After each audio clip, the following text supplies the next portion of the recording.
Sup. My name is Ryu for the Yu-Gi-Oh! Council. Welcome to your Friday video. Let's talk, where basically it's like coffee time, but the end of the week, because end of the week videos have always been kind of out of place, and I didn't know really what to make. So I was like, alright, I'll try this a few weeks ago, and you guys dug it, so someone wanted me to talk about Raging Tempest. I hate saying someone and not saying this guy here. It's just I'm terrible at remembering who wants what, but at least I remember to do it. That's the main concern. So Raging Tempest is a set after Invasion of Venom, and usually I don't get to talk about stuff like this because the week goes so quickly for me. And this just gives me an opportunity to sit down, make a nice quiet video in the cold evening of New York City's weather before I head on out. RIP. I'm leaving for tour pretty much in a week. But more freaking importantly, this has some good shit reprinted. I was about to say reprinted. Support wise, it has Blacklist Soldier, it has Cypher, Kriston, Galaxy Eyes, Magician, not Galaxy Eyes Magician, just Magician and Galaxy Eyes. Perform Pal, Rank Up Magic, Ritual Beast, we're going to heavily talk about that. Super Heavy Samurai, Super Quantum, and introduces Wind Witch, which I know has been pretty hyped up. I wanted to start with Wind Witch because I think they're interesting. It's so interesting. The thing is, though, I think they're going to be what makes Speedroid as a whole a really good solid deck outside just being that anime deck. To be completely fair, I don't watch the anime, so they may have been introduced there. I'm not completely sure. Forgive me. I just couldn't get into Arc V. I have enough crap on my plate. Not to call it crap. Just how I speak. Wind Witch is interesting, say the least. I want to see what else it pulls out. Maybe there'll be some Wind Witch that gives support indirectly to Harpies or Dragoonies. I don't really know. I haven't kept up on it, to be completely fair. Ritual Beast, definitely excited to see it. And I'll say this for the record, Ulti Hawk is perfectly balanced. The only problem is it takes so long to get from point A to point B in that one turn. Yes, it's very impressive, but because of time restraints, it's pretty much why it's still limited, even though it doesn't really need to be, because they're not, oh my god, this deck is so broken, I can't deal with it. I've always thought the archetype was cool, because it's like a cross between Glider Beast and Infernities that have a little baby, and just the baby grew up and became Ritual Beast. And that, to me, is really cool. Rank Up Magic doesn't really tell me much outside of the first thing that comes to my mind is, hey, that Utopia deck, that is still really freaking good, which we'll probably be talking about next week, because someone wants me to talk about the Utopia deck, because I know Make Capital G made a video, and they're like, hey, you should talk about your thoughts on it. I don't really have too many thoughts on it. I think Utopia as an archetype is pretty fucking cool, but I thought it kind of like phased down, and people were like, oh, I'm not really running that anymore. It's cool to see that they're still interested in it. I'm down with that. Perform Pal. All the freaking limits that Konami had, well, I should say Magician as well, all the limits that Konami basically put on both of these decks, they need the new support to get, like, the players happy again that they're still wanting to play that deck. There's nothing wrong with wanting to play a deck that isn't in the meta anymore, got stuff limited. There's nothing wrong with it. The main thing is, though, if you're playing, like, the competitive, semi-competitive, yeah, then I could say, okay, maybe you should pick up something else and then just have that deck as a more fun deck. But who are you really hurting playing the deck that you care about? That's just always my 2 cents on it. My 2 cents on it. That's my stance on it as well. Is that just, if you enjoy the deck, play it. Like, you may hear the reptiles in the back, by the way. We're in the reptile room.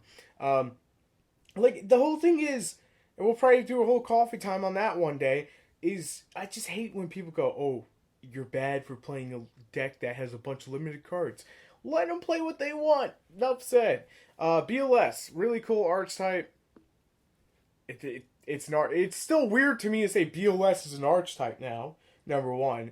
Number two, just like Red Eyes, it needs more support, but let's hope it's more than just 1 or 2 cards. I'm hoping for like 3 to 4. I think 3 to 4 would be useful. Monday's coffee time should be decks that basically should get new support. since Monday's technically Labor Day and I should have the day off, which is not going to happen. I work 7 days out of the week. What can I say? And yeah, but you're still getting your coffee time, so morning coffee. But BLS, really glad that's getting a thing. Galaxy Eyes, it was probably featured in the anime. I'm not up to date on the anime, so if I misspeak here, just or if I go, oh, I misspoke about it because I understand nothing about Arc V. But like the whole thing is Galaxy Eyes. It just every time I think of Galaxy Eyes, and I know I'm gonna seem like that stereotype, I just think of Galaxy Eyes Soldier, and that's not a good thing. That really isn't. So any new support, super duper welcome. Give me something that's gonna get my mind off that Galaxy Soldier. Goddammit. Magicians, what can you really give magicians right now?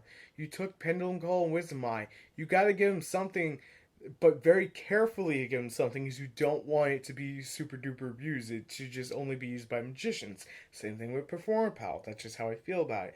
Super Heavy Samurai, one of the cooler archetypes in recent history that probably popped out of the anime if I'm not mistaken, because it just kind of fits my style. Anyone who knows me well enough knows how much I love my Chaos Dragons, and they don't really run spells and traps. It's kind of one of those things that you just pick it up and you're like, yeah, I'm gonna steal your spells and traps and use it for my benefit. I love that kind of concept. It's so out there. Super Quantum getting freaking new cards. I said this before and I'll say it again.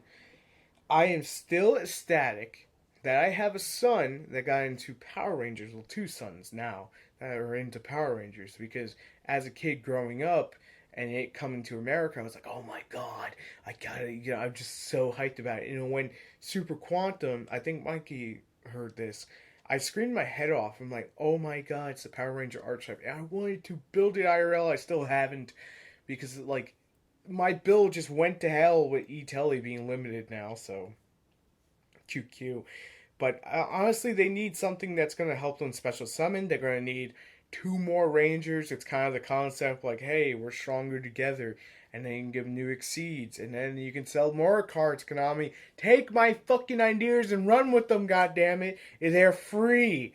In all seriousness, I think Super Quantum with like a yellow, a black, and a pink Ranger, because those are like the, if you look at what we have now and you combine those three, that forms up the original Power Ranger line: red, blue, black, green, yellow, pink. I just dropped freaking 90s nostalgia on people. My god, it's so awful. But honestly, I think Super Quantum, to me, is what really sells this set. That, again, to me. They also mention includes cards used by Alexa Rhodes, so that could be an indicator more Cyber Angels.